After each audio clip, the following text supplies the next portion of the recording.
What's up, guys, and welcome back to Let's Play Quake 3. So, I guess in this video, since I really don't want to talk too much about the details of what's going on in the fights, because I'm pretty sure they just sum up themselves. I mean, it's a map, there's some enemies, you have to kill them. It's like any other multiplayer game, essentially. But I figured I'd go ahead and explain the, I will say that this particular map, though, has, or this particular version of the game has the campaign chapters where, you do eliminations, like whenever you have to kill an enemy a certain amount of times, and after they've exhausted all the respawns, they'll be eliminated from the match, and you'll have fewer opponents. But you can also be eliminated yourself, so it's kind of an interesting game type. And there's also maps like this one where you teleport around after each stage of elimination. But anyway, I suppose I might as well explain some of the really basics of the game, just in case I'm condescending enough to think you guys have never played Quake Arena before. Which is a possibility. So, unlike in Quake 2, we don't have that blaster weapon anymore. That thing was gotten rid of in favor of a gauntlet, which is a melee weapon that's essentially the spinning saw blade. I don't know if I've successfully used it or very much so far. But getting a kill with that registers, it has unlimited ammo, obviously. And that registers as a humiliation medal, which is essentially like the closest thing to the assassinations in Halo Reach. But, then we have the machine gun we also start out with, which does not have unlimited ammo, but it's your basic, you know, rapid fire, doesn't do a lot of damage, is fairly inaccurate, blah blah blah. It looks really cool in this version of the game though, but that will become a trait that will be kept in Quake 4's multiplayer as well, to where the machine gun and the gauntlet will be our two starting weapons, and even the blaster, which will make a return in Quake 4, has fled into obscurity as far as the multiplayer goes. Because it wasn't really all that useful, because it was the starting weapon with limited ammo, so it wouldn't be very useful now, would it? In the original Quake, we had an axe as our melee weapon for our both single player and multiplayer that we started out with. And we started out with a regular basic shotgun. Now, every time in this game, every time we've completed one of those elimination like boss levels, we get a tier upgrade. So we get more stats for our character. Our character changes in appearance a little bit. So now our Doom Marine has a badass red visor, and we get more challenging fights. So that's really interesting. I really like that about this game's campaign compared to the other versions of the game, where it's a lot more fleshed out that way. That's why I wanted to do a full LP of this version and just kind of lightly touch on the other versions. But I might consider doing a full LP of Arena Arcade, but we'll see. That won't be for a while, though. Oh, this thing right here, Orb, that bot is not in the campaign in Arena Arcade. He's still an existing bot in as one of the multiplayer skins, but you never actually have to fight him, I don't think. He's really annoying in this. The other weapons we have in this game are obviously the shotgun. The shotgun is not as good as it was in, well, it's sort of a balance between the two shotguns from Quake 2, where it's slightly better than the regular shotgun, but slightly worse than the double barrel shotgun, and there is no double barrel shotgun. And I'm getting my ass handed to me. And the shotgun is decently good though in this version because of the aim assist, and it does make a pretty nice sound effect. One thing about the weapon models in this game, and it's true for all versions, is that they have all the weapon models are very discreet and very, you know, sort of basic and low detail, because you're always focusing on what you're trying to hit and not looking at your gun. So the guns are not very intricate in design in this version compared to the other games in the series, although they still look cool for the most part. Some professional players even disable their first-person weapon model so they can't see their gun at all, because they really don't need to see it, and they're not trying to look at their fancy schmancy gun. They're trying to see what they're trying to hit. So that makes sense. Here we have the plasma gun, which is essentially the hyper blaster from 2 and 4, and I'm not sure why it's the plasma gun and not the hyper blaster in this, because I mean it was the hyper blaster in Quake 2, but it's the Doom series plasma gun, essentially. And it's pretty powerful. It has, much like the hyper blaster in Quake 4, it has a slight amount of splash damage to it, to where each projectile, if it hits a surface, will actually, that wasn't really in the campaign in Quake 4 at least. That was more with the nail gun. But the plasma gun in this game has a slight splash damage with its attack, so you can the shots will hit an area around the enemy and still do damage even if they don't hit them directly. So it's good for that, and it's a powerful, decent range, rapid fire weapon, and I quite like it. And then obviously there's a grenade launcher, which is similar to the one in Quake 2, but it has a much faster rate of fire. And the one in Quake 4 behaves almost exactly the same. There's the rocket launcher, obviously, which we've been using quite a bit. It is the basic how you're going to get most of your kills in this game is with the rocket launcher. It's the weapon to beat, essentially. And like I said, it's not horribly broken or anything. It's just about as powerful as it ever needs to be. And much like in all FPS games with rocket launchers, you kind of have to lead your target and aim ahead of them to where you hit the ground around them and let the splash damage do the damage instead of actually hitting them directly. Introduced in the Team Arena upgrade to Quake Arena, they added the chain gun and the proximity launcher, and I'll talk about the proximity launcher later on, but the chain gun is what we just have there, and it's basically, it has separate ammo from the machine gun though, which is nice. It's not like in Quake 2 where they share the same ammo pool, and it's pretty ridiculously powerful, but it runs out of ammo obscenely fast, so if you don't hit your mark when you start firing it, you're going to run out of ammo like, almost immediately. What else do we have? Other than the rocket launcher, we do have the nail gun in this game. The nail gun does not behave like it does in Quake 4, or in the original Quake for that matter. It behaves very much the same in the original Quake as it does in Quake 4. But in this game, it's sort of like a spreading sort of shotgun type weapon, and it's very weird how the projectiles fly. And I'm not really sure what its intended purpose is.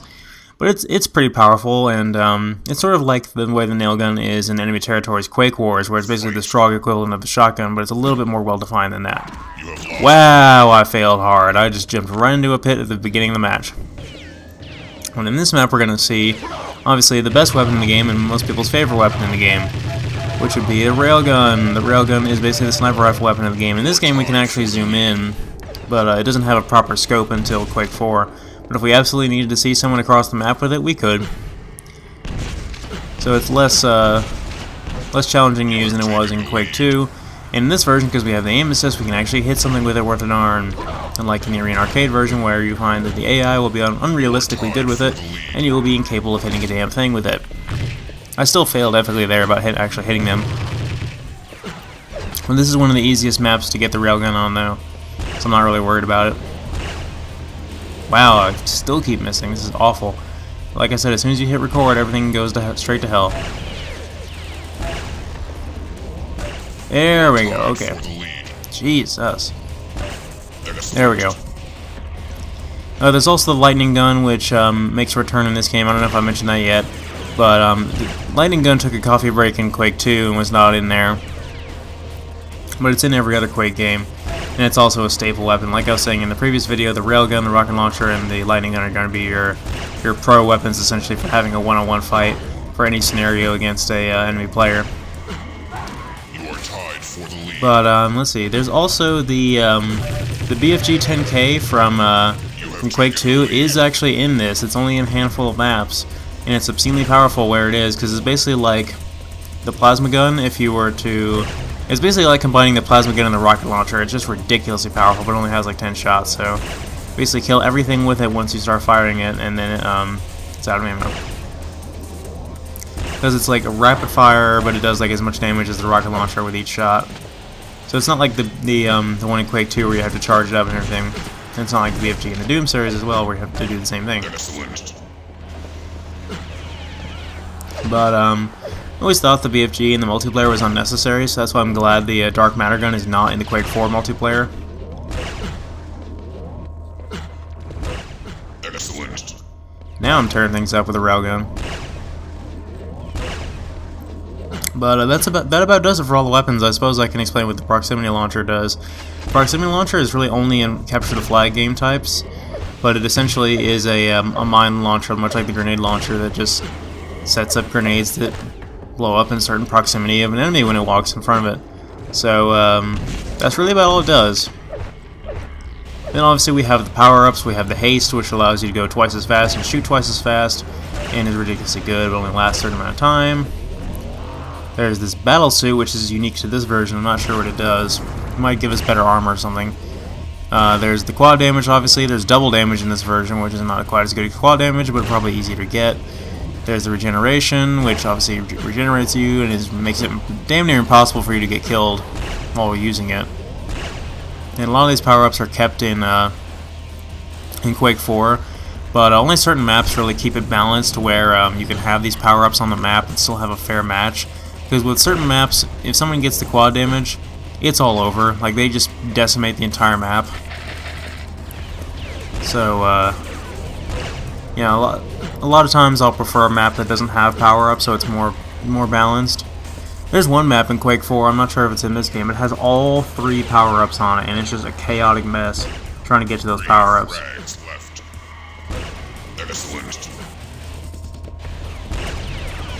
You know, when I speak from experience about all these Quake games, I'm specifically speaking about the console versions, so everything I know about the PC versions is basically just from what I've heard about, what I've heard other people say from their experiences. I've never actually played any of the PC versions of any of the Quake games.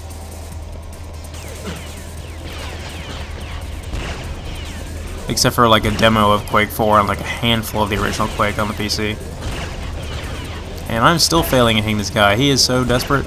He's so confident he can kill me, he's resorting to the gauntlet. There we go, Christ.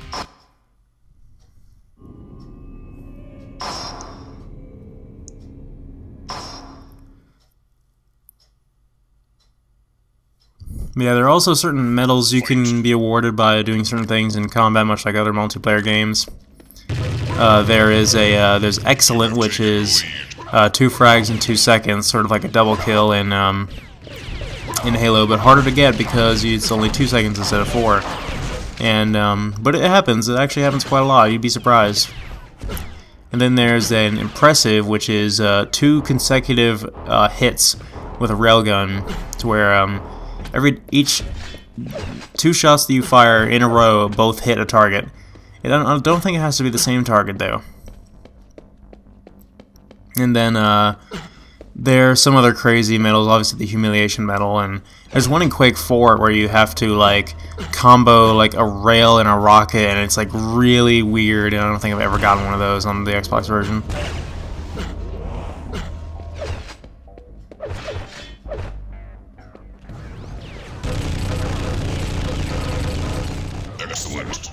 And in this, in Quake Arena, in this game for that matter, they tell you what it is that you did to get that medal. They tell you like 2 frags in 2 seconds or 2 hits. But in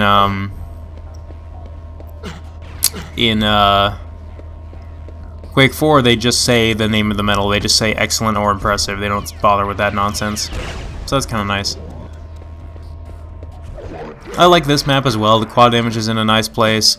It's really close to the railgun though, which is really quite a problem, because you really don't need the quad damage with the railgun because you'll already be able to kill them in 1 shot to 2 shots anyway. So having the quad damage doesn't make that much of a difference. So if you want to get the quad damage, then you'd probably want to use a different weapon. But if you have the railgun, you probably don't want to pick up the quad damage and vice versa. And it's weird. Unless you just really wanted to spite your opponent by hitting them with a quad rail. Oh, that was almost a quad rail, although it ran out right before I got to hit him. Excellent.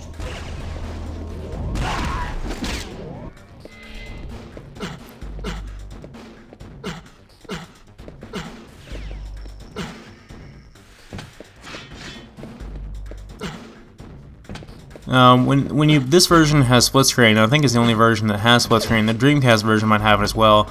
But one thing it changes when you go into split screen is it changes the weapons and the pickups to just the icon of what it is, not the actual model of it, which is kind of neat. It makes it more simple for the downgraded graphics of split screen.